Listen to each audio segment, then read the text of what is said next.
First of all, I said I wouldn't be late, and I'm late. Start a Q&A poll, please. Please. Transitions. I don't need that. Where can I put this?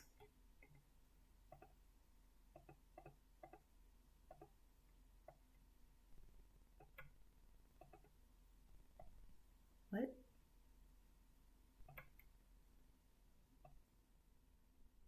Like that can go all the way to the side. Am I on?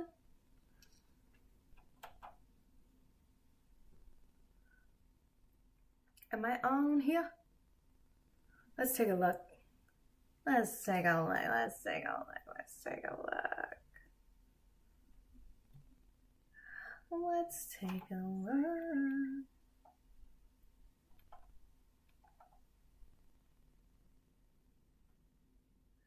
It's like, choose who gets to participate. I think everybody should be able to. But that's just me. Should we turn this down? Is this a little bit too severe up in here?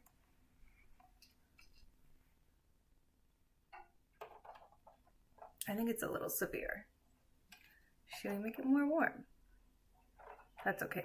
My camera will counteract it regardless.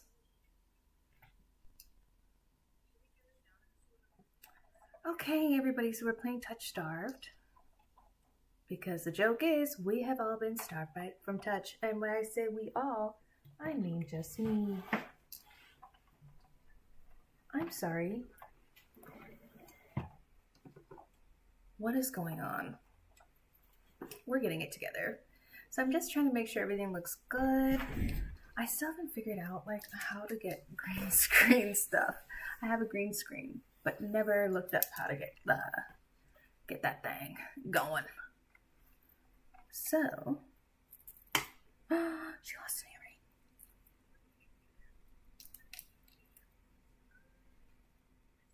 Let's pop that back in her ear. Gorgeous.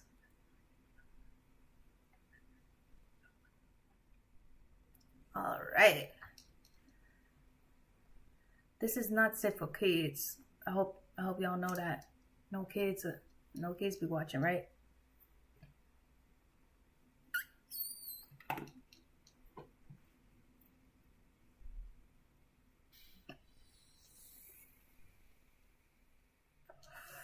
I'm sorry, bruh. This thing has been freezing. It's freezing.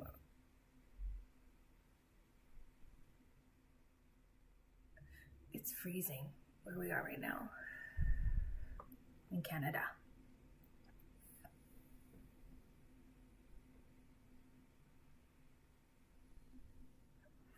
It's freezing in Canada. Okay, so now we're gonna play TouchStarved. I have the chat up. We're gonna hop on. We're gonna get to it. New game.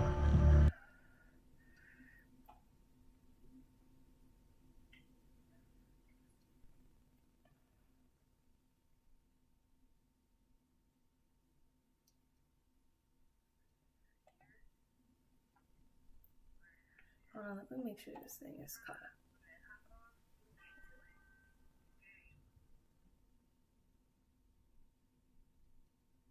Okay, I just want to make sure this thing is working right now. Okay, cool. Streamers and content creators should turn music volume to 0 in order to disable copyright music. This is the demo of TouchStarved and Prologue and not the finished product. Thank you. So now you tell us that. Now you tell us. So do we have to exit? Okay, content warning. TouchStarved is intended for an older audience. It contains mature content that includes, but is not limited to. Hold on, I can hear myself talking. How do I mute myself? Oh, turn down the volume, duh. Okay, horror, graphic violence, strong language, alcohol, and drug references, injury, and dismemberment. Player discretion is advised. If you accept the content warning, please click to proceed. Tutorial. In TouchStarved, your choices matter. The decisions you make may result in unique dialogue, interactions, or even choices in red text, which contain exclusive content. Try playing through the demo more than once and choosing different options. You might even encounter a secret ending, or uncover. And remember, there is no wrong choices, only interesting ones. Choose wisely and save often. Left click to progress text and dialogue. Mouse wheel, rewind text and dialogue. Mouse wheel down. Progress. Okay. Spacebar, hide the UI. Spacebar again to bring it back. Nice and easy. Oh. This is what we're doing.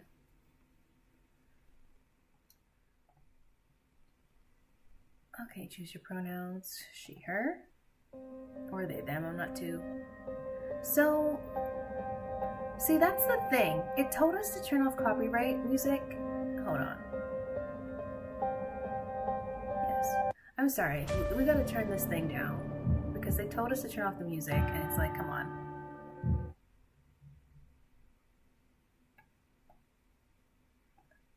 Let's like turn these a little bit down. So we're not like going, bah!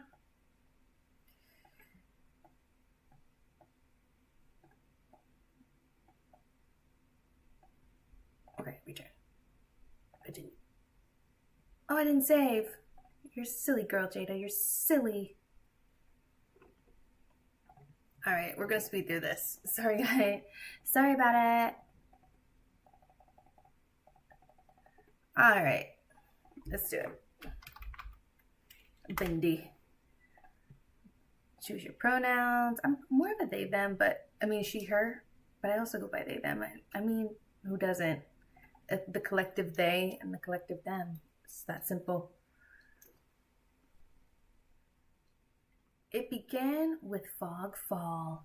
Spectral mist bled from the seams where reality wore so thin it split. And from that fog emerged monsters.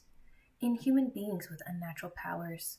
Some possessed language and intellect. Others were mindless beasts driven by little more than the desire to slaughter. As cities fell and unrest spread, humans united in their fear while monsters thrived in the chaos. And then there's you. Stuck in the middle with you. Okay. You're not even sure if you're human.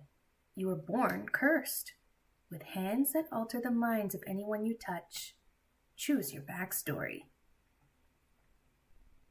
Alrighty. So does the backstory also affect it? Okay, so we can be a fallen oracle, the unnamed, the hound, which is a forsaken thief, or the alchemist, an abandoned mage. Ah, that one is always so good. This trope, I love reading manga where it's like, she's an oracle. And she's like, I'm cursed.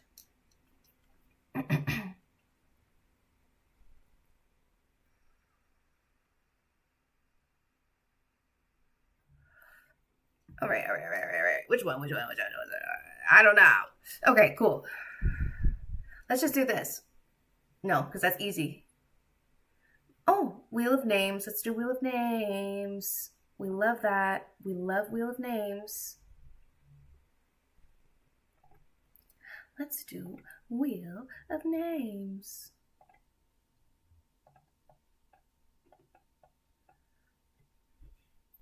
Okay.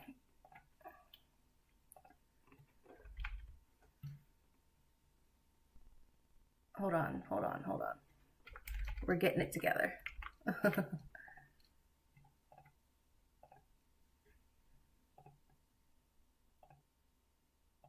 Sorry, guys. Oh my gosh. It's transparent. Let's get rid of that. Anyway. Actually, let's just remove that because I don't like how it's just hovering there in my little UI. So, we're going to get into the game, I promise. I just want to do Wheel of Names, but I don't want people to think that I'm lying about the Wheel of Names. So, let's quickly hide that. Let's add another.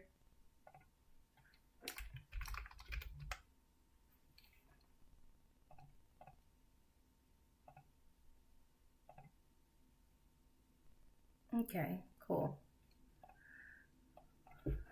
Wheel of Names. Boo, boo, boo, boo, boo, boo. Hound. What was it? Hound, Oracle. Oracle. And then it was Mage. All right, Wheel of Names. What you got? What you got? What you got? What you got?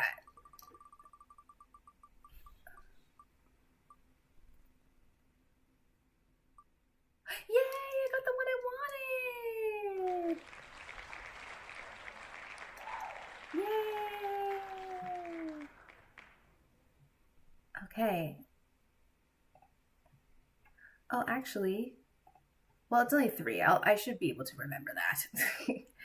That we did that. That's silly. Okay, so now we hide you.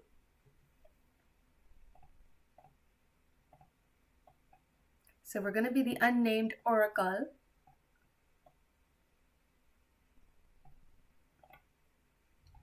Let's do it.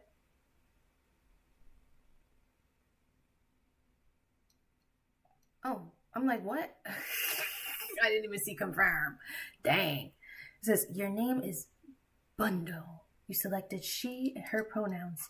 Your backstory is the unnamed. Is that correct? Yes. It is. Dating sim. The wasteland stretches as far as the eye can see. There's nothing out here but death. The ever-present stench of decay and countless sun-bleached bones cast like seeds across the barren land. I could say death doesn't scare me, but to tell the truth, I'm desperate. It's been 2 weeks since I joined a caravan bound across the wastes.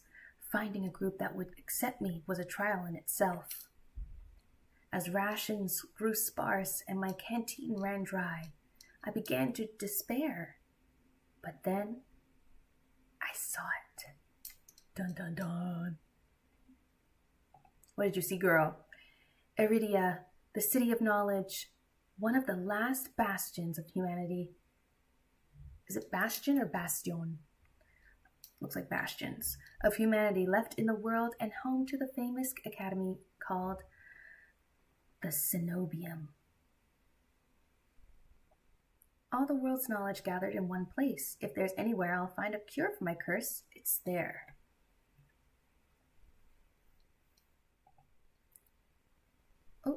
Oops now. Hey now. All that stands between me and a cure is a final stretch of salt-soaked wastes, or, so I think, until I see the first tendrils of fog snaking beneath the wagon. Ooh, fog. Hushed voice. Is this Fogfall? Fogfall? I don't know why I said it like that. My stomach sinks at the very whisper of it. A silent storm, more devastating than fire, dangerous in cities, but a death sentence beyond them. A thick blanket of fog engulfs us, smothering out the lantern's light. The wagon lurches to a stop. An eerie silence heavy as the mist falls over us. The only warning we get is a strangled scream. Stay back! No! The cry dissolves into wet gurgling. Oh my god. Then the wagon violently pitches to the side. I hit the ground hard, the air punched from my lungs. That was loud in my ear. I'm terrified right now. When I opened my eyes, adrenaline lends sudden, awful clarity to the carnage around me. Don't show me anything scary, dating sim. A traitor I once shared bread with lies face down in the mud, their back reduced to long strings of torn muscle, gleaming gristle, and exposed bone. Bodies litter the wasteland. I try to rise, but my ankle explodes with pain so blinding. White blooms across my vision. Only when my eyes adjust do I see the dark shape in front of me. A soulless stoops over the twisted form of a caravaner. I freeze, but it swivels its head. A dozen bulging eyes twitch in my direction and blink as well. What? The soulless lets out an ear-splitting shriek and runs at me. Don't run at me. But right before it reaches me, the beast barrels past, vanishing into the mist. Okay. Distantly, a horse screams in the dark. I need to move now. Oh.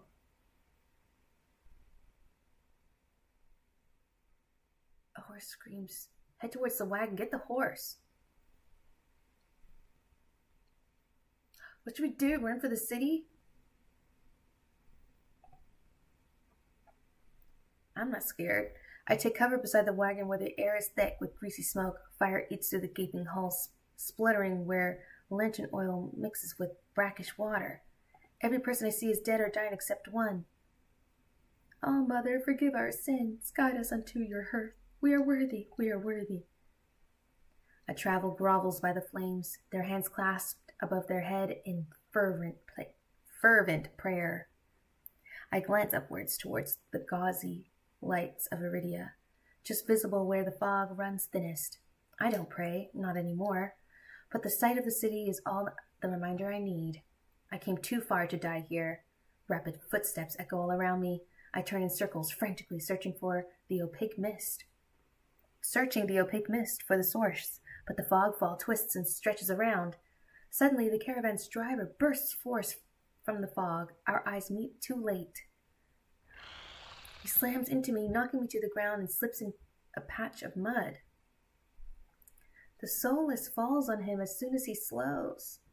It catches the driver by his throat and breaks his stomach with razor-sharp claws. Oh, I should have ran.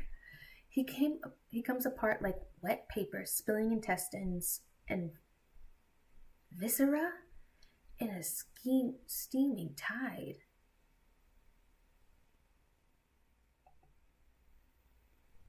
This is nasty.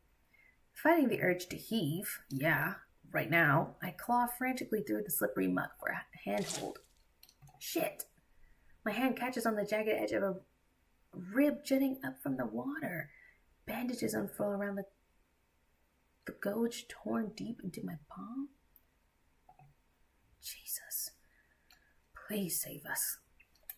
The pain's quickly forgotten when a hand closes around my wrist. Oh my gosh, it's so scary. Can you stand? The praying traveler leans over me. We need to run. They reach for my hand and I realize too late that my bandages have come undone. No, don't touch me. The sensation of their thumb brushing the back of my hand sends a shiver down my spine. All it takes is one touch, and in the space of a breath, my curse takes hold. Their lips peel back into a deranged grin. Ha! Hey! Ha! No, I've seen this face countless times before. This is my curse. Madness of my own making. Their grip on my hand tightens until pain radiates from my knuckles. Let me go. Suddenly, clammy hands crush my throat, choking off my breath. Die, die, die, die, die, die, die, die. Her curse makes people want to kill her? Okay. Spit bubbles at the corners of their mouth and flecks my face. The edges of my vision darkened as my lungs scream for air. Fight that man. You gave him that curse. My nails gouge deep into the traveler's wrist, but no matter how much blood I draw, they don't flinch. The more I struggle, the tighter their grip grows. My pulse hammers in my ears, slowing with each thudding beat.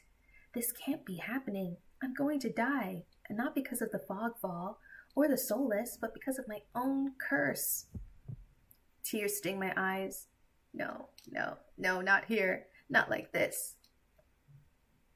The hands drop from my neck, leaving me wheezing for air. My lungs burn with each ragged cough. My vision clears and the traveler's face takes shape, hovering inches from mine, lips still split in that macabre smile, even as blood seeps between their teeth. They give one last shuddering breath, then slump over, the claws hooked around their neck, their stomach. This guy, again. The soulless shoves the body aside and the glowing eyes studying its leathery skin, thin as though grinning. Oh, I'm tired. We haven't even seen no mans. There's a flash of claws. Reds spill across my vision. I thought there would be pain, but as I sink into the murky water, all I can feel is the grit of silt filling my mouth and the icy embrace of shallow water. Distantly, I notice an arm resting among an outcrop of reeds, mine neatly severed at the elbow.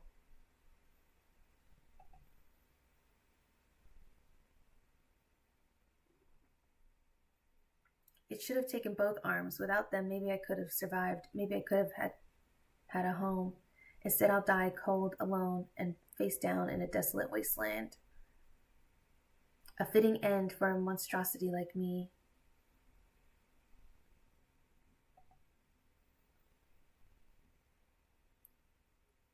If this is death, it's not as bad as I feared. The cold is gone, as is the choking stench of bog water. I could drift forever, cocooned in oblivion until all thought and sensation vanished. No curse, body howling at me. Oh, no curse and no body howling at me in madness and terror, nothing at all. The thought has a terrible appeal to it. But the next moment, I take a reflexive breath. Air pours into my lungs, then out again in a ragged gasp. Feeling comes flooding back. Warm cloth on my bare skin, a firm surface underneath me, a strange tang of sulfur in the air. Do not be afraid. God? I twist my head toward the voice. Tears flood my bleary vision at the bright glow of lamplight. Try not to move. The voice is calm, steady, and commanding, but more importantly, it's a stranger's voice. One thought cuts through my mental fog. I have no idea who this is, and I'm completely at their mercy. Just stay away from me. My words come out in little more than a creaky whisper. I clench my mouth shut, hating how weak and helpless I sound. No. No? Who the hell is this?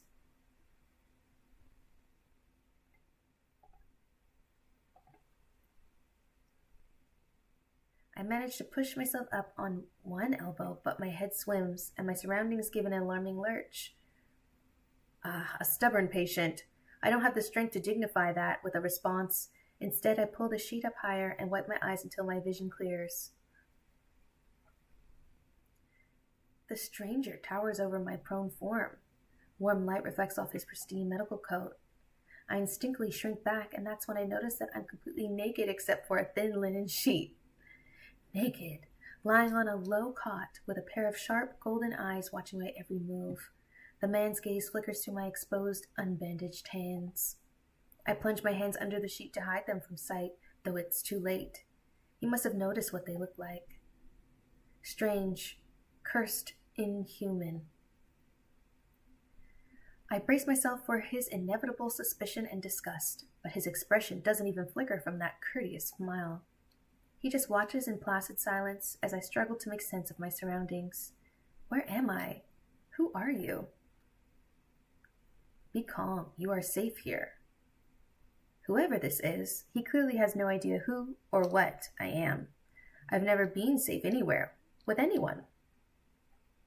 Even the shrine of my childhood, the one sanctuary I ever knew, turned out to be a horrific lie. I scowl, pulling the sheet protectively around myself. Where are my clothes? The man's golden eyes narrow slightly. A sharp sigh rustles the papers in his hands. I see you are not to be dissuaded. Your clothes were torn to shreds when I found you, but I procured replacements. Ooh. With a soft creak, he stands from his chair, giving me a better view of my surroundings. I seem to be in some sort of medical clinic. Bottles of silvery alchemical concoctions line the counters in neat rows. The air makes my nose twitch. A faint whiff of smoke and something distinctly metallic that I can't quite place. Girl, where are you?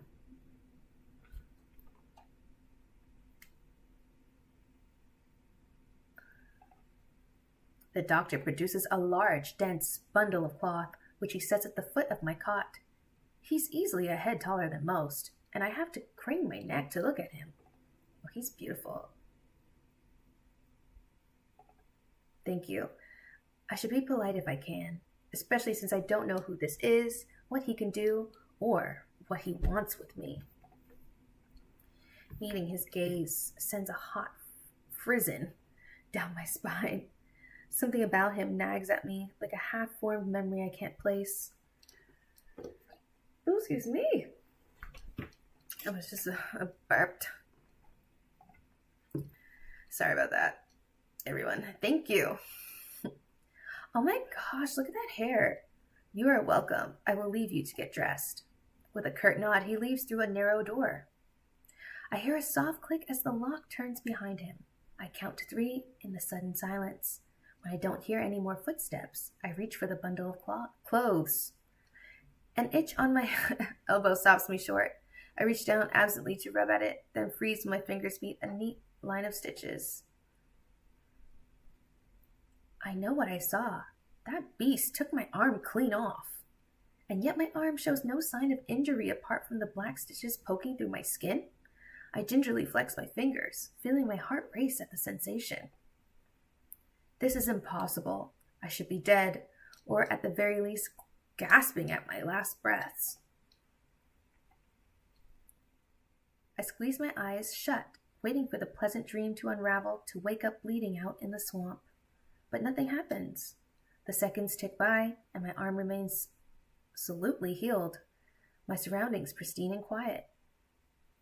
In numb disbelief, I reach for the replacement clothes and begin stiffly pulling them on. They're thicker and warmer than mine were, with a black woolen cloak to go with them. But there's one thing still missing: my bandages. The golden-eyed man didn't leave me with any, even though I know he saw my hands. I slide off the bed and take a few unsteady steps toward one of the... Oops.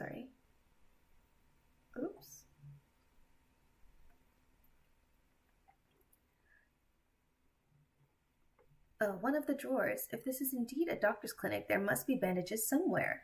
I start opening drawers at random, and of course, that's when the door swings open once more. Are you looking for something? I whirl around, clutching a thick roll of clean bandages. I try to step back from him, but my legs bump against the edge of the cot. Your caution is understandable, though if I meant you any harm, you would know. That doesn't make me feel better in the slightest, but he makes no move towards me, so I quickly wind the bandages around my hands. The glowing scars and mottled skin disappear under a layer of clean white cotton. May I ask why you need additional bandages? I clench my jaw. I knew it would only be a matter of time before he asked about my hands, though the way he does it is strangely roundabout. Say nothing, glare at him, decline to answer.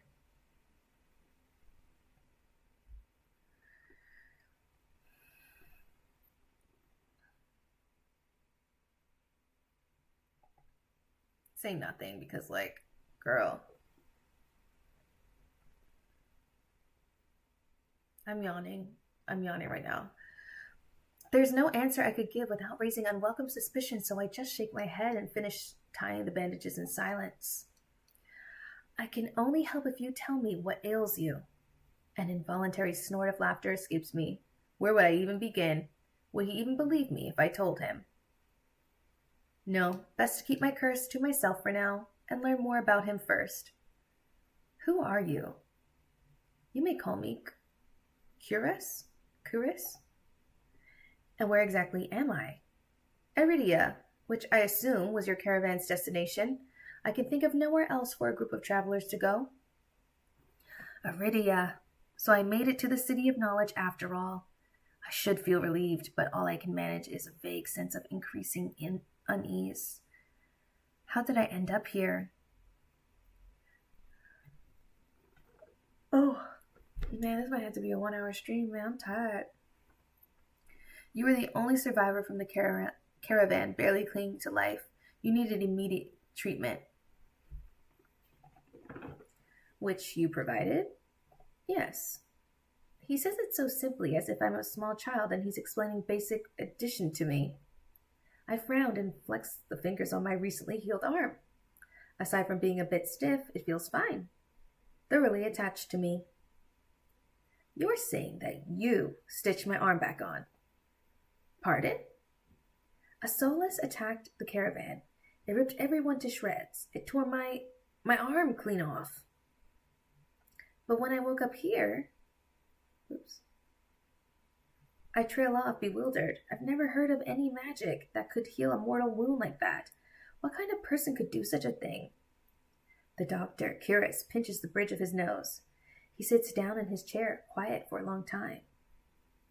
I do not know where you are come from, but Iridia is the city of knowledge and deadly secrets alike. Information is power, and it is most unwise like myself. Bundo. My name is Bundo. It is a pleasure to meet you, Bundo. There's a little more warmth in his smile, his polite demeanor back in an instant.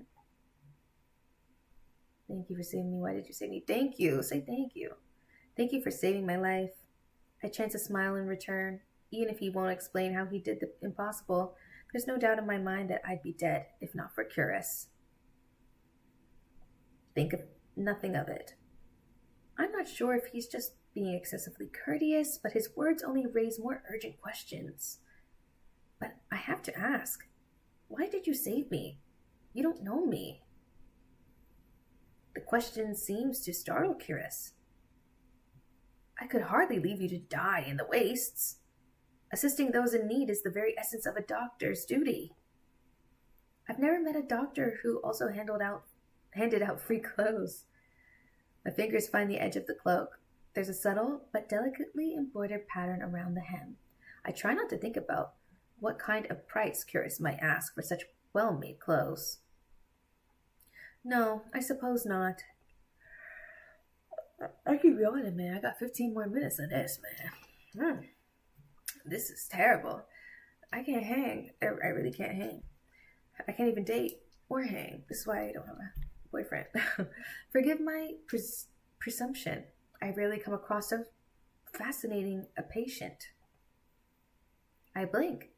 What did he just say? I simply meant that few would cling to life so resolutely, or brave such a perilous journey to Iridia. I could not help being curious about you, Bundo. His voice dips to a soft murmur, and he abruptly looks away from me.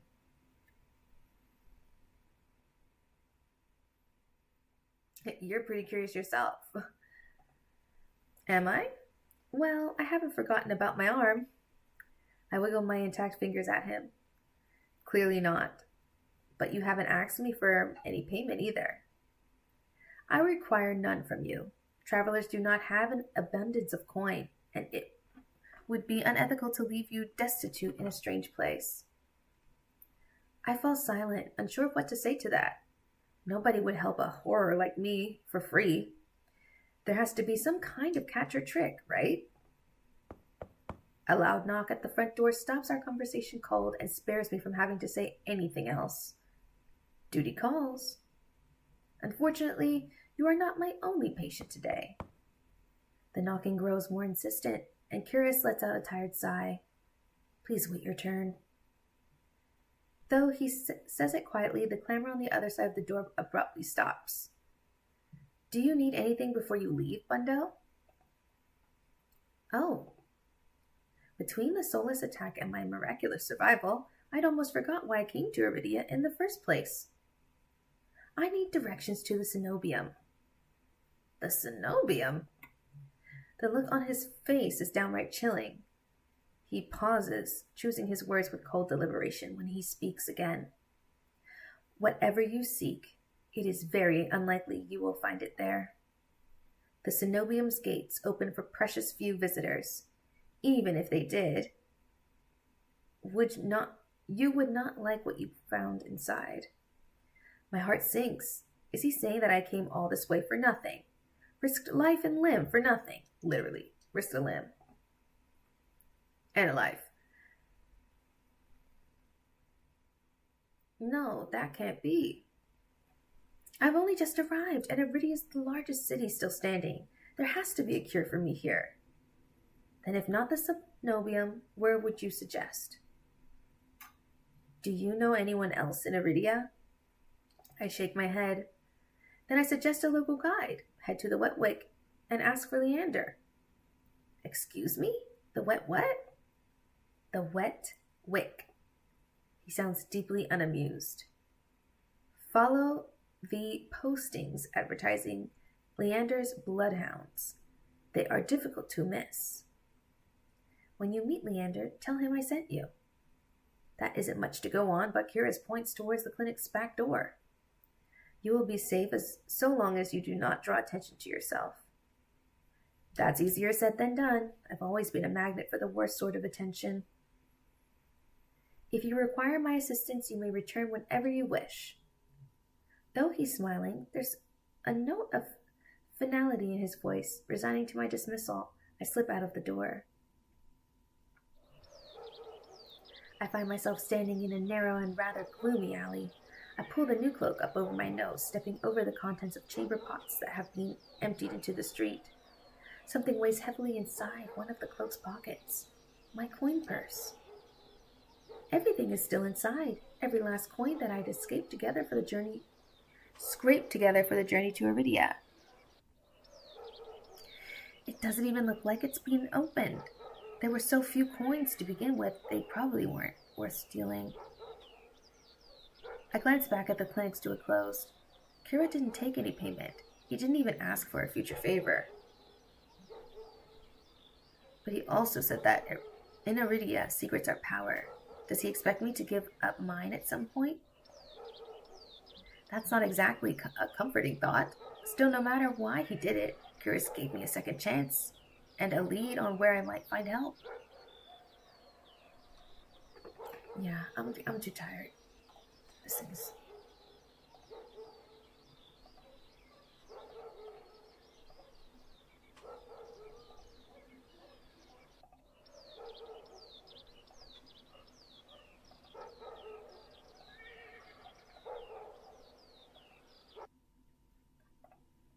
Alright, everybody, and that's the stream for tonight. Thank you for joining my first YouTube stream. Y'all have all been amazing. We love you. We love you. We love all of you. This has been awesome. I hope everyone has a great rest of their Valentine's Day. Sorry if you didn't have a good one, but I hope that this next day or today is a better day for you, because no more chocolates and lovey-dovey stuff. And guess what? All of that stuff's going to be on sale. Boop. So everybody have a great night, and join me next time. I'll see you next time.